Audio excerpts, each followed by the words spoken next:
Noite. Agora a escola, infelizmente, a escola convidada. Obrigada, gente, pela participação. Eles têm um limite de horário, então eles precisam ir antes. Eles estavam aí. Agora a gente vai fazer uma conversa, né, entre espectadores e o grupo, a Companhia Hiato. Hoje, pela primeira vez, a gente vai fazer uma experiência que é transmitir esse bate-papo online, né? Então, ao mesmo tempo que a gente estiver conversando aqui, outras pessoas vão poder acessar de outros lugares. A gente fez uma divulgação aí do link. Então, a ideia é poder... por que a gente tem essa conversa, né, como uma das ações do circuito, para poder saber um pouco, né, sobre como que foi o processo de criação desse trabalho, de que forma os espectadores olham esse trabalho, né, e como que a gente pode refletir mesmo sobre a condição humana, sobre a nossa realidade a partir do teatro. Tá bom? Então, na verdade, eu vou ficar aqui só para auxiliar nessa conversa, né? Mas eu gostaria de pedir, primeiramente, para vocês se apresentarem, né? Para a gente saber como está sendo transmitido online também, enfim, para que a gente conheça um pouco da Companhia Hiato. Que legal. Aqui está pegando ainda esse microfone? Está aberto, né? Está aberto. Bom, nós fazemos parte da Companhia Hiato e na peça a gente usa os nossos nomes mesmo. Então, é Aline, Luciana, Maria Amélia, Joaquim Lino. E né? Tiago. E Tiago está ali atrás desmontando.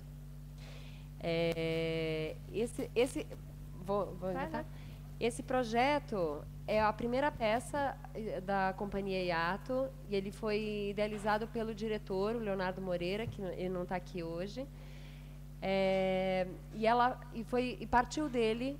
Essa peça ela é em cima de um livro que chama O Estranho Caso do Cachorro Morto, de um escritor inglês que chama Mark Haddon. Eu não sei se alguém aqui teve a oportunidade de ler esse livro. E é um livro onde ele escreve o livro como se ele fosse um garoto de 15 anos, portador da síndrome de Asperger, que é um tipo leve de autismo. Que é o personagem base que a gente faz, esses 5 que narram a história e contam tudo isso. Então, o mote inicial foi isso, né, de contar um pouco sobre essa história, e daí a gente foi fazendo enxertos de outros textos, de textos sobre a matemática, de histórias nossas, porque também a gente partiu muito do princípio, a gente sempre se coloca, se eu tivesse nascido Asperger, porque até o Leonardo, para você ser diagnosticado como Asperger, eu não sei agora, né, Aline? Agora tem umas outras pesquisas, mas ainda não tem nada... Opa! Ainda não tem nada muito garantido, né? Mas é um questionário, porque é uma síndrome comportamental, então não existe uma coisa biológica. Um exame biológico que você pode... Ela vai através do comportamento, que pode se desenvolver a partir dos 2 anos de idade. Da criança ir ficando afastada, começar a ter obsessões, tudo isso. Então, o Léo, o diretor, achou que se ele tivesse feito esse teste quando ele era pequeno, ele poderia ter sido diagnosticado com essa síndrome. Então, ele teve muito interesse de fazer a peça sobre isso, e foi essa questão que ele colocou para a gente. Se nós tivéssemos essa síndrome, quais seriam os nossos interesses? Claro que é uma abstração isso, né? Mas é sempre o trabalho de você se colocar no lugar do outro, porque a gente não tinha o interesse de fazer uma coisa distanciada, e sim falando do ponto de vista, né, de uma criança com Asperger. Durante o processo a gente frequentou alguns lugares, né? A gente frequentou a AMA, a gente teve contato com crianças com essa síndrome e com outros graus também do autismo, e também um outro lugar também que chama Mais Diferença. Então, para a gente também foi muito rico, né? A gente, a gente não partiu de fazer uma mimese, né? Mas a observação dessas crianças, desses jovens, também foi uma parte muito importante para esse processo, né? Sim. Bom, e daí a pesquisa continuou, agora a gente está fazendo... Esse foi nosso primeiro espetáculo, esse é o primeiro espetáculo da Companhia Ato, a gente está entrando agora no quarto espetáculo. Depois desse espetáculo veio O Escuro, depois veio o Jardim, e agora a gente vai estrear em outubro um novo projeto que tem o nome de Ficção. Ficção. Que é esse o nosso projeto. E desde esse espetáculo estreou em São Paulo em 2008, a gente começou a ensaiar em 2007, o Cachorro Morto. Então, desde 2008, a gente vem apresentando o Cachorro Morto já muitas vezes durante o ano, em vários lugares. Obrigada, gente. Acho que é o momento agora da gente começar um bate-bola mesmo, né? Acho que para a companhia é importante também ouvir, né? Enfim, o que os espectadores têm a dizer, como que foi apreciar esse espetáculo, né? Sim. Se a gente tiver questões, acho que é o momento da gente poder dizer sobre o nosso ponto de vista, né? Esse papel de espectador, como que a gente se relaciona com a obra. Então, sintam-se à vontade para dizer. Quer falar, Foca? Perguntar, uma dúvida. Quer o microfone? Todo mundo está usando? É por causa da transmissão, alô, pronto. Vixe, nossa, eu curti demais. Eu fiquei besta vendo a peça. Vocês estão muito de parabéns. Até agora tô enfim. Vocês procuraram, vocês pesquisaram, como é que vocês colocaram matemática, como é que vocês colocaram ciência? Vocês têm alguma formação nisso? Vocês pesquisaram por conta? Como é que foi sair do roteiro original e como é que elemento, além da matemática, além desses trejeitos do personagem, o que vocês colocaram no personagem e como vocês colocaram? A matemática, ela surgiu, a gente estudou, ninguém aqui é matemático, ninguém aqui... a matemática, ela surgiu como uma maneira de tentar fazer com que com que nós nos aproximássemos desse raciocínio mais lógico, dessa rapidez de raciocínio. Porque os Asperger, isso, assim, estou falando de uma maneira bem rasa, mas muitos deles possuem obsessões assim por determinados assuntos. E aí eles sabem tudo sobre esse assunto. Por exemplo, dinossauros, eles sabem todas as espécies de dinossauros. E às vezes matemática. Também tem muitos matemáticos famosos, inclusive. A gente estudou um matemático indiano, que é o Ramanujan, é isso? Que ele era Asperger. Dizem Einstein também. Então, muitas suposições a respeito disso, por conta desse raciocínio, dessa capacidade que às vezes a gente não tem, uma outra maneira uma outra lógica de raciocínio. Então, a gente começou a estudar um pouco e a gente trouxe um pouco disso para a peça, porque isso aparecia também no texto, né, no livro. Sim. Isso aparecia, mas a gente, durante os ensaios, a gente procurou também trazer a matemática para o processo do ensaio, que era... A gente fazia abstrações, por exemplo... Como seria uma pessoa número 1? Como seria uma pessoa número 2? Como seria uma pessoa número 3? E daí cada um compunha a sua pessoa número 1, sua pessoa número 2. E aí o Léo, ele propunha, por exemplo, para a gente equações. Então, ele punha assim, o 1 mais o 1 da Luciana, mais o 2 da Aline, dividido pelo 3 do Tiago. O que é isso? Improvisem a cena. Entendeu?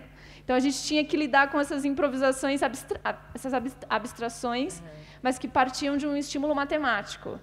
Então, assim, a peça ela reflete um pouco isso também, essa organização do espaço e essa forma de ampliar, formas de dividir o número 5, por exemplo. O 5, 1 e 4, 3 e 2, 1, 1, 1, 1. Então, a organização do espaço também traz muito disso, né? Acho que houve esse diálogo assim, um pouco sobre a poesia que existe na matemática e a concretude que ela pode oferecer também para o teatro, né, para a interpretação. Isso ficou, para mim, pelo menos, ficou claro por conta das simetrias que tinha duplicando. Essa de duplicar os personagens, de tudo. E essa velocidade também de fala do texto também é uma maneira também de tentar tirar dessa necessidade que também nós temos de formar imagens, né, Então, também para trazer uma outra forma de raciocínio, um outro aprendizado do espetáculo. Então, no começo tem uma adaptação do público para... Eles estão falando muito rápido, mas faz parte de um aprendizado para a gente conseguir, pelo menos, raspar ou tentar imaginar o que seria uma outra lógica de pensamento, né? Uma outra maneira de se colocar no mundo, ou de ver o mundo. Entendeu? É uma maneira de aproximar, né?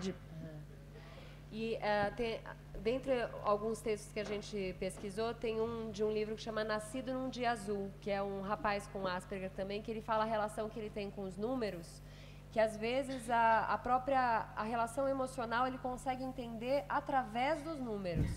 Então, por exemplo, ele não sabe exatamente o que é se sentir angustiado, mas ele se imagina encolhido dentro de um 6 e ele consegue imaginar isso. A gente encontrou uma moça que veio assistir a peça. Ela enjoa quando ela vê o número 0.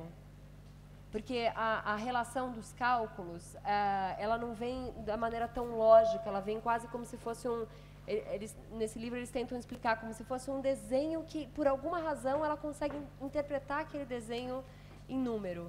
Né? Ela consegue... então, tem essa coisa meio mágica, assim, da relação com os números também, que eu acho interessantíssima. Sim, assim. sim. Oi, boa noite. Parabéns, primeiramente. Meu nome é Thaís. Eu queria saber, existem muitas crianças que possuem essa síndrome, né? Que talvez não sejam vistas, assim, né? Que estão escondidas. E essa síndrome, ela é ocasionada através da educação familiar dentro de casa ou é uma coisa que já nasce? Não. Coisa mais então, esse é um grande erro, porque a gente presenciou isso também, né? É normal os pais sentirem culpa, alguma coisa que eles fizeram. E isso não tem, assim. Há muito tempo atrás, eles ligavam isso, por exemplo, à relação com a mãe. Então, tinha aquelas mães se sentindo culpadas com relação... Mas isso não tem fundamento. Eu percebi isso não enquanto tem... o ambiente estava, assim, calmo dentro da família, né, que vocês colocaram na peça, vocês estavam em busca de novos conhecimentos. Após aquela confusão toda que teve da briga entre os pais, a descoberta, né, daquele trauma, vocês começaram a ficar burros, né? Tipo assim, começaram a fazer contagem de números pares, né? Então eu queria saber se isso é ocasionado devido à educação, né, dentro da casa, já foi respondido que não.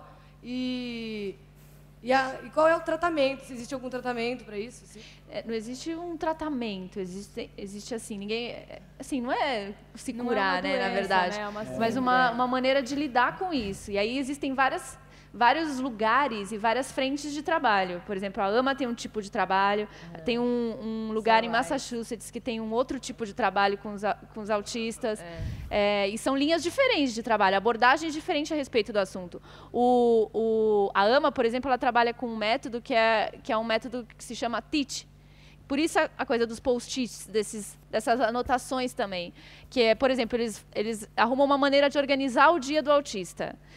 Então, primeiro ele acorda, ele tira a roupa, veste outra roupa, escova o dente, aí depois toma café. E cada plaquinha é uma atividade. Então, o que ele faz? Ele vai ticando. Ele tica aí fiz isso, fiz aquilo. Porque muitos autistas, se não tivesse esse tipo de organização, poderiam ficar parados em uma das etapas. Ficar escovando o dente o dia inteiro, por exemplo, entendeu? Ou não sair da cama. Mas é como se fosse uma maneira de cumprir tarefas. Eu fiz isso, fiz aquilo, uma maneira de organizar. Mas eu vejo até uma coisa assim, até certa dentro deles, né? Que é o foco, aquela coisa de, né? O estudo, eu vejo como uma coisa assim, até interessante nos autistas, assim, né? Sim. Eles uma falam coisa bem muito interessante. assim, quando ele tem assim um interesse por um assunto que é para estimular, mesmo que pareça obsessivo, mas que através daquele interesse ele vai descobrindo outras coisas também. Até porque na educação parece que falta um pouco disso, né? De interesse em querer aprender. É verdade. Vocês chegaram a apresentar essa peça na AMA? Apresentamos a gente fez a primeira apresentação que a gente fez esse espetáculo foi para as crianças que a gente teve contato e para os pais dessas crianças. A gente fez para as famílias de autistas e para as crianças. Foi uma experiência bem forte. Geralmente, quando tem pais de autistas na plateia, é muito diferente. Isso a gente sente de alguma forma, porque o clima da plateia muda um pouco, a gente sente isso. Entendeu? E vocês acham que essa mudança é devido ao quê? Assim, A densidade, o envolvimento emocional com um envolvimento uma coisa que já existe, né? A pessoa já tem essa ligação mais forte com o assunto. E às vezes a gente que se a gente não tem familiaridade com isso, o que a gente vê no palco, durante o espetáculo, talvez a gente identifique aquilo como uma novidade engraçada, divertida, mas acho que quem convive com isso pode olhar para o espetáculo e ter um outro tipo de identificar isso de uma outra forma, né? Com mais densidade, com mais peso. E aí a resposta para a gente que está no palco é diferente. A gente percebe isso. Né? Ele não tem risadas muitas vezes, não tem, ou fica muito mais emotivo, né? A plateia fica mais emotiva. Então, mas ao mesmo tempo vocês apresentam algumas figuras que não têm a síndrome, mas que têm as suas obsessões também. Justamente. Né? Essa brincadeira com os números de uma pessoa número 1, uma pessoa número 2, ela foi usada nesses outros personagens que não é o personagem autista. O personagem autista, a gente teve uma tentativa de aproximar o máximo da gente. Com a pergunta que a Lu falou, como é a Aline autista? O que para mim eu poderia, se eu ampliar uma obsessão, por exemplo, de pôr a mão no cabelo, se eu ampliar isso aqui, isso é meu, mas e se eu ampliar isso? Como isso se transforma? E isso é para o trabalho com o personagem do menino, do autista. Com os outros personagens, a gente distorce um pouco através dessa imagem dos números, justamente para tentar também fazer como se fosse a impressão dele sobre essas pessoas, né? Essa pessoa que é grande para ele ou que traz essa impressão. Então é uma distorção mesmo, propositalmente. Sobre o adequado, né? O que seria o adequado? No caso da peça, às vezes eu não sei, às vezes pode ser que dê a impressão que o mais adequado de repente é a maneira de se portar do autista e não dos outros personagens distorcidos, né? Porque todas essas uma coisa sobre a síndrome é a incapacidade dessa leitura emocional que a gente tem, né, que é tão necessária para o convívio social, né? Então, muitas coisas que a gente dá, por exemplo, é normal uma pessoa balançar a mão que nem uma louca quando está conversando, a gente não questiona isso. Ou, por exemplo, malícia. Lá no AMA, eles tinham aula de malícia, que é assim a relação para você aprender que a mensagem, ela é o que é dito, mas ela também carrega a emoção daquilo que é dito. Então, eles só entendem, então, você está triste? Eu estou triste, mas a pessoa tá puta. Né? Assim, a gente faz essas duplas enunciações o tempo inteiro na vida social e a gente convive com isso. E tem esses desenhos das carinhas, né? O que é felicidade? Daí, tipo, o sorriso. O que é tristeza? É assim. Então, para eles identificarem, então quando a pessoa está assim é porque ela está triste. De não reconhecer, porque eles não, né, uma das características é não reconhecer emoção, né? Eles têm dificuldade em reconhecer ironias, metáforas. Mas aí também para a gente questionar, né, o quanto que a gente está acostumado com coisas, por exemplo, a gente está super acostumado com a mentira, né? Então tem uma série de coisas que, se você parar para pensar um pouquinho, elas também são incoerentes. A gente só vem levando elas adiante, assim, porque foi assim que foi ensinado, é assim que funciona. Então, pessoas que veem o mundo de uma outra maneira, elas podem nos ajudar nesse sentido a falar, é verdade, as estrelas são só pontos, você pode fazer o que você quiser com elas, né? Assim, essa outra lógica, assim. É isso. E aí, não temos mais contribuições, mais olhares dos espectadores. A gente está num campus, não sei se vocês sabem, a gente está num campus de exatas. Eu falei para o Tiago, hoje vamos entender aquela sua parte. Estamos num campus de exatas. Assim, enfim, infelizmente a gente não tem, né, pessoas que representam assim, todas as áreas aqui, mas o foca da física, o Manivela também. Quê? A Bazão, claro, é que é da Federal, daí eu esqueci. Então, aí a gente tem... E era uma coisa que, para a gente, era uma grande questão também, trazer o espetáculo para entender um pouco essa relação, né? Como que é ver... Para eles que tem um grupo de teatro aqui, por exemplo, eles têm um grupo de teatro formado só por físicos, né? O quanto é colocar algumas das questões que eles carregam no dia a dia no teatro, né? No espetáculo, ver, enfim... assistir uma forma, né, uma proposta. Para a gente também é muito interessante essa troca, porque às vezes eu acho que as áreas elas ficam isoladas, né? isoladas e a relação entre elas faísca, assim, né? Ela traz complementariedade, assim, que se a gente consegue encontrar pontos de diálogo é muito mais rico do que um monte de ator falando, eu quero falar sobre a emoção, né? Assim, às vezes você encontra outras maneiras, assim mesmo de...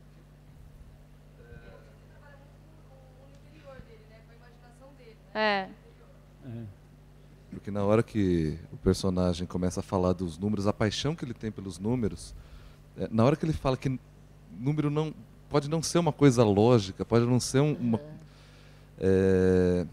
tipo, a criança com síndrome foi muito mais além do que a maioria das pessoas, porque o pessoal pensa que matemática é única, a matemática é a linguagem com que a gente descreve a natureza, a ciência está certa, pronto, acabou. E não. Matemática é uma construção humana. O próprio número complexo, né, é uma abstração humana, mas se não fosse por ele, a gente não dava a volta para voltar para o concreto. Sei lá, eu juro que eu tinha uma pergunta, comecei a falar e eu esqueci. E eu devo ter um pouquinho dessa síndrome também, não sei. Né? Vamos falar, será? O bicho pega aí. Eu imagino pessoas com figuras geométricas e cores. Ah, é? Que legal. Não a torta direita. Você é um trapézio bom. Que legal.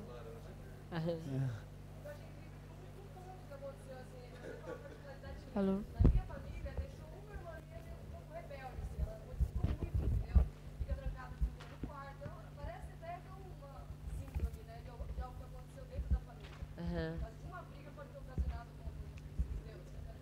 Ainda não tem, é que na verdade ainda não consegui chegar a uma precisão de motivos, né?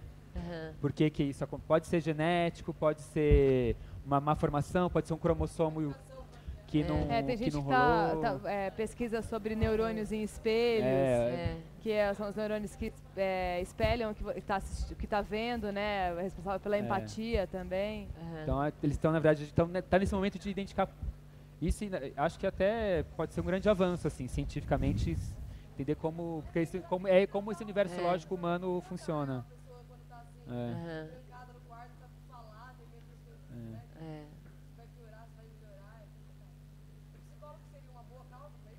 Uma boa...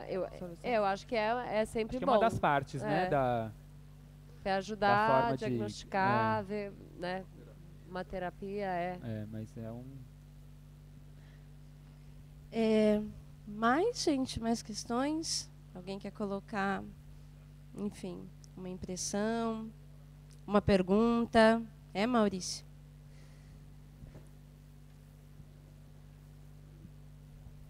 Olá, pessoal. Primeiro, parabéns. Achei que tem pontos altos e altíssimos. Então, achei muito impressionante assim, as verdades que essa idiosincrasia do personagem acaba revelando. Acho fantástico como vocês encontraram isso também. E eu queria perguntar assim, sobre, como eu não conheço o livro, e vocês disseram que houve uma série de improvisações com essa abstração do uma pessoa 1, uma pessoa 2, para criar os outros personagens. Como que foi, já que vocês conhecem o livro, assim, dentro do roteiro inteiro assim, dessa peça, o livro foi o fio condutor? Como é que vocês trabalharam improvisação? Assim, teve improvisação, cada um criou trechos e esse diretor foi organizando para vocês? Foi assim? Como que aconteceu isso? O livro foi o fio condutor. Assim, a maioria das coisas que acontecem, a trajetória desse menino que está investigando o assassinato do cachorro da vizinha, começa a pesquisar na vizinhança, até descobrir dentro da própria casa que foi o pai dele. E depois que ele descobre isso, ele vai em busca da mãe. E existe essa briga. Então, toda essa parte, ela existe. De criação nossa, isso é mais no começo, né? Assim, por exemplo, as histórias dos animais mortos são histórias que aconteceram de animais mortos na nossa vida. Eu tive uma irmã que morou em Massachusetts e era gótica, por exemplo, né? E ela tinha um ratinho que chamava Porra. Então, isso é uma coisa da vida, assim, né? Mas, fora isso, a criação ficou bem em cima do livro, eu acho. Ficou mais em como fazer... Como contar essa história, assim, como fazer o Policial 2, Como selecionar também, né, os trechos do livro. Aliás, o livro é incrível. Vale muito a pena. Ele é bom para adolescentes também. Ele tem 2 versões, uma versão com imagens e outra versão sem. Porque ele tem essa abrangência, assim, ele consegue ser muito... Então, é bem em cima da trajetória do livro mesmo, né, essa peça. Né?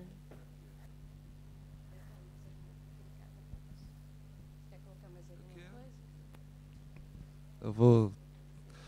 sempre, é meu jeito. O personagem para de vez em quando e dá definições de coisas que a gente nem para pensar no dia a dia. Uma mentira é quando uma coisa não acontece, não condiz com a realidade. E a sinceridade dele e a forma com que ele fala, de vez em quando fala, tá, verdade, é isso mesmo. E, nossa, é verdade, é isso mesmo. Vocês que fizeram questão de colocar essas definições e como que vocês... Elas são do livro também. São do livro? São. Essas definições da constelação, sobre a mentira, elas também são... O livro ele tem sacadas dessas, assim, o tempo inteiro. Foi até difícil de escolher qual. Por exemplo, ele fala, as pessoas sempre pedem pra gente ficar quieto, mas as pessoas nunca dizem por quanto tempo elas querem que a gente fique quieto. Não pise na grama, né? Tinha umas coisas dessas, né? Assim, sobre as ordens, né? Qual que era a outra? Não matarás, mas aí as pessoas fazem guerras. Ele tem, assim, várias que são... Sim, porque no fim das contas o personagem, tanto uma criança normal quanto uma portadora de alguma doença, elas acabam chamando a atenção da gente porque a gente cresce e a gente fica hipócrita. A gente cria as regras para não aplicar a gente porque não sei. A gente se sente mal vendo isso. Vendo a pureza da criança e que a gente não é assim. E sei lá.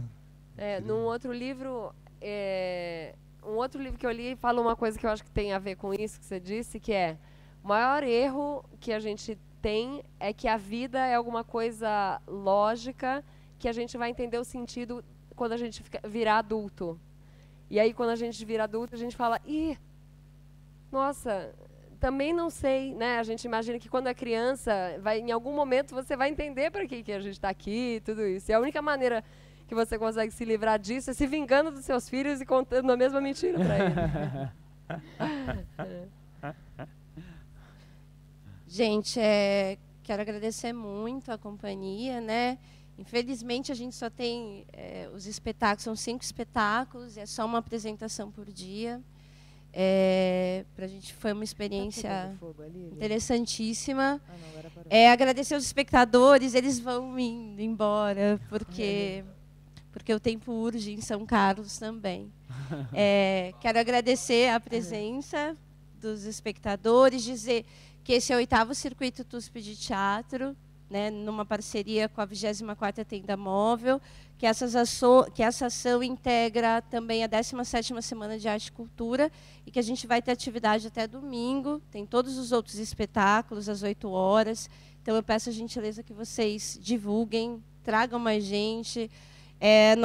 Nosso maior desejo é trazer muito a cidade para dentro da universidade, né? Por esse motivo, a gente criou a tenda, colocou o teatro aqui, fez essa parceria. Então, a gente está trazendo escolas para cá também, que estão visitando a tenda, estão fazendo outras atividades. Então, esse é o nosso maior desejo. Agradecemos muito, companhia. Obrigada, gente. Obrigada, boa noite. Obrigada. Boa noite. Vamos.